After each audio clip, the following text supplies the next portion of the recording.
So we're going to waste no time. This is going to be the ultimate 4231 V2 for the winter update, tested on stream in front of everybody. So be sure to get involved with the live streams as well. The link is on the screen, but let's get into the results because this one is a mad one. So we started off with Arsenal, obviously in the Premier League, absolutely dominating the Premier League, also winning the Friendly Cup, not as important. However, the Europa League does come in with a 5-0 win over Barcelona, a very easy game there. The Emirates FA Cup, we also win that, and also the Carabao Cup, making it everything possible we did win. Now, if that doesn't deserve a like on the video, I don't know what does. That is honestly an incredible performance from an incredible team, but still, to win 5 with Arsenal, a big accomplishment in my opinion. In terms of the data hub, we are going to go over it right now. General performance, we are looking at 3.39 goals per game, conceded at only 0.68. So a very good defensive display and also offensive display from the Gunners, something which we're used to seeing in real life as well at the moment. Any Arsenal fans will bet your love and life right now. Overall, a fantastic season, and what a performance. In terms of some of the goal scorers, we are going to go over very quickly. We are going to have a lot of players coming in. We've got 58 for Gabby Jesus. We've got 36 for Saka, 25 for Vieira, 20 for Salavia, 20 for Martinelli. Nketiah with 16, Smith Rowe with 12, Partey with 9. Assisters, it's a very familiar pattern again. We're looking at 41 for Odegaard, the best young talent in the Premier League, arguably. 35 for Martinelli, Vieira with 20, 19 for for Saka, and 17 for Zinchenko. An incredible season across the board. No complaints in the first one. And any Arsenal fans, would you be happy with this season? We're going to flip the script now and go over a team that are predicted 21st inside of Sky Bet League 2. Colchester United, or Colchester, not Colchester United. And this was a very comfortable season win. 117 points. Unfortunately, not a great display in the rest of the cups, but I'm not really bothered because obviously it's a very convincing title win in a league which we were predicted to actually go down, basically. Or, yeah, to go down practically. Maybe not go down. 21st towards the bottom end, but still a very, very, very good season. In terms of the data hub, we are going to have a quick look. We're only going to look at a couple of data hubs today because I feel like it takes up way too much of the video. 2.83 goals per game and conceded only 0.96. So a very, very, very solid performance there. A little bit more conceded, but it is to be expected. We were a weaker team, and also obviously there are some really a lot of competition in this team. Considering we're predicted to finish 21st, a lot of teams are going to be putting goals past us, but still under a goal a game is really, really impressive. And over 2.83, we can't complain either. In terms of the squad, we are going to look right in. So goals, 52. There is a lot of goals in this tactic, I am going to say. 52 goals coming in there, 28, 19, 14, 13, 8, 6, 5. Really impressive stats coming out of a lot of forward players. And the assisters, it's exactly the same pattern. The fullbacks are going to play a very crucial role in this tactic as well. So be sure to have some really good fullbacks, attacking fullbacks if you can, because they are going to help you get a lot more goal contributions, especially from the wide areas. We then dash over to 10th predicted Union Berlin in the Bundesliga, a team really in form in real life at the moment. However, on this occasion, we did actually win the Bundesliga over the likes of Bayern, Dortmund, Gladbach, Leipzig. We also took home the Pokal, which again was quite a comfortable final as well. Not the best, it was quite a decent performance in the Europa League. Unfortunately, Lazio were a little bit too much for us to get past, but still a very, very impressive season. You can see here the sort of win percentage we're talking. In terms of the data hub for this one, we are going to miss this one because we looked at 2, and I feel like going over 4 might be a little bit overkill, but let me know in the comments. In terms of the squad, we are going to have a more than happily have a look. In terms of the goals, we're going to have 34 coming in from Siabachu, 29 here, 16, 13, 9, 6, 6, 5, 5.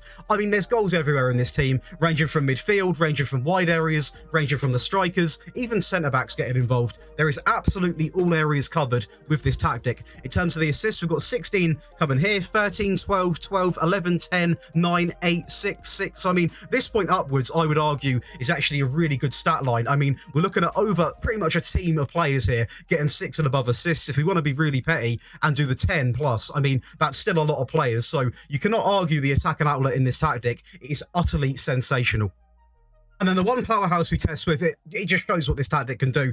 With PSG, we absolutely demolished the French League. We won the Champions League in a ridiculously comfortable final, which we are going to watch the highlights from. We also won the Coupe de France and the Trophy de Champion, a really, really sensational season from PSG, one which we cannot really question at all in my opinion. A great display. I know their team is really, really good, but still, the tactic must be doing right to win 4 trophies. Absolutely incredible.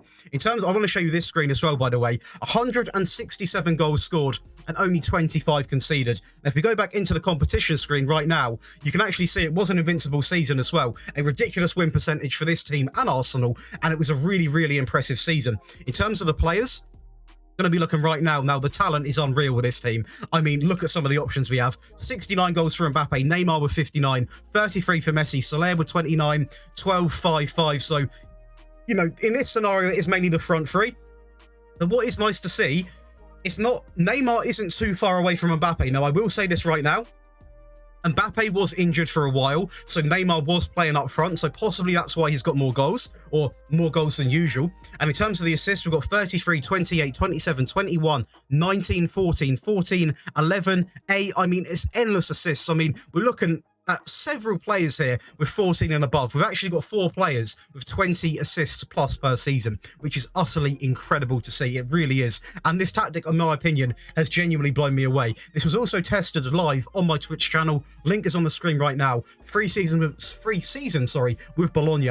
And in the 3rd season, we did win the division. So this was made on stream.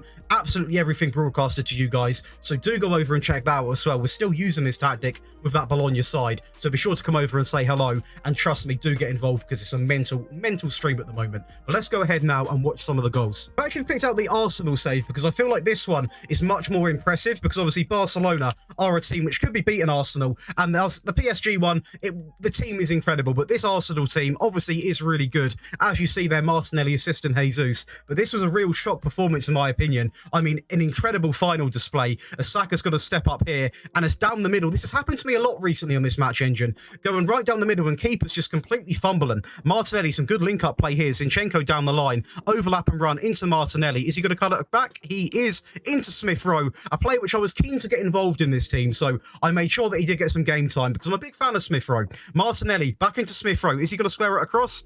Is he going to square it across? He's going to cut it back into Zinchenko. A ball in the box potentially. It is into Gabby Jesus and off the post and in. What a sensational final performance this has been so far. That is goal number 4. One more to come. It's going to be Gabriel Jesus out wide into Tierney. A ball over the top into Martinelli, a great flick on into Fabio Vieira, who absolutely thumps it into the top right of the corner. The Barcelona defence completely switched off, and as you can see, it was a very, very, very dominant display. They did have a few, to be fair, they probably deserved a goal, I'm going to be honest, but overall, a convincing display against a very, very good Barcelona side. And that leaves us with one more thing to do.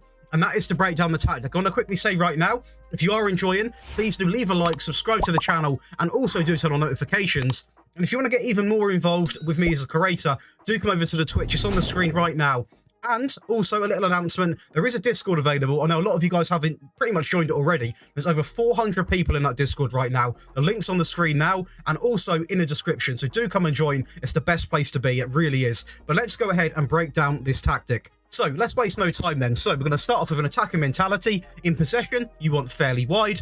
Pass and directness has to be put to shorter, in my opinion, on this one. A higher tempo, be more expressive, and also low crosses. Now, you can use mixed crosses, but in my opinion, I really like how the fullbacks just drift the ball across the box, and the low crosses work really, really well, in my opinion. So I would stick to them if you can. In transition, you want counter press, counter, distribute to the centre backs and the fullbacks, also take short goal kicks. Now, if you want to, you can play about with this and have distribute quickly on, slow pace down, but in my opinion, keep it as it is because it works really, really well. And this is going to be the main talk of the video.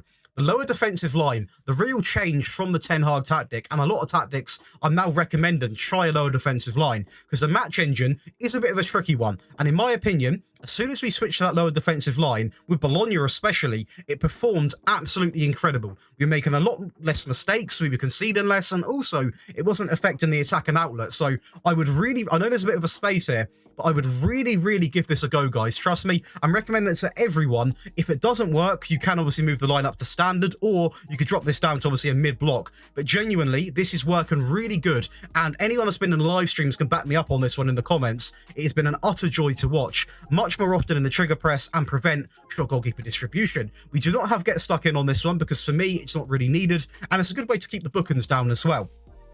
Now, in terms of the player roles, now I wouldn't play about with these too much. The one thing I will say is obviously you can have the sweeper keeper on support if you wish to, but in my opinion, a nice sweeper keeper on defend take fewer risks and tackle harder. Moving on to the fullbacks on the right hand side on automatic, aim the crosses at the centre, run wide with the ball, shoot less often, get further forwards and also tackle harder. The ball playing defender on the right, stay wider, take more risks and also hold position. Now the reason why they're on stay wider is because although these aren't on attack, they do get up, they do get involved a lot, and it does help just to have that player on stay wider. On the left hand side, it's exactly the same as the right hand side, it's centre back, so we're only going to read out one, stay wider, and obviously the usual. I'm not going to read it out again because they are literally the same. In terms of the left back, I believe it is exactly, it's a little bit different actually. So this one's going to be a fullback on automatic, aim the crosses at the centre, shoot less often, get further forwards, stay wider, and also tackle harder. So there are a couple of tweaks there, so just be careful with that one. Now, moving on to the midfield, in my opinion, in the 4-2-3-1, these two roles work so well together, so well. A box-to-box on support, shoot less often, move into channels, and also run from position. And then a deep line playmaker on support, mark tighter, shoot less often, take more risks, and also hold position. Two very good roles in this midfield. Now, you could, if you wanted to, you could possibly switch this to the likes of a Roman playmaker if you really wanted to. But in my opinion, the box-to-box is just a really good option. He defends, he gets forward, and he helps out. It's a really good position to have. Now, on the left-hand side, an inverted winger on attack, shoot more often, dribble more, cut inside, and get further forwards. And on the right-hand side, an inside forward on attack. A few more instructions, though. We've got pass it shorter, shoot more often, roam from position, tackle harder, dribble more, cut inside with the ball, take more risks, cross less often, and get further forwards. And then in the middle, my favourite role, instead of the advanced playmaker, attacker midfielder, a shadow striker works so well in this system. On attack, roam from position, tackle harder, dribble more, take more risks, get further forwards, move into channels, and that leaves us with the star man up top, the advanced forward on attack, dribble more, roam from position, and move into channels. But that is going to be this tactic broken down. I hope you guys have enjoyed it. I know a lot of the people in this stream have been asking for this a lot, so here it is finally for you guys. If you have enjoyed, be sure to leave a like, subscribe to the channel, also turn on notifications. There's going to be 3 more tactics coming this week, so be sure to stick around for the channel. They're all very different looking tactics as well. But that's going to be it for me today, guys, and I will see you in the next one.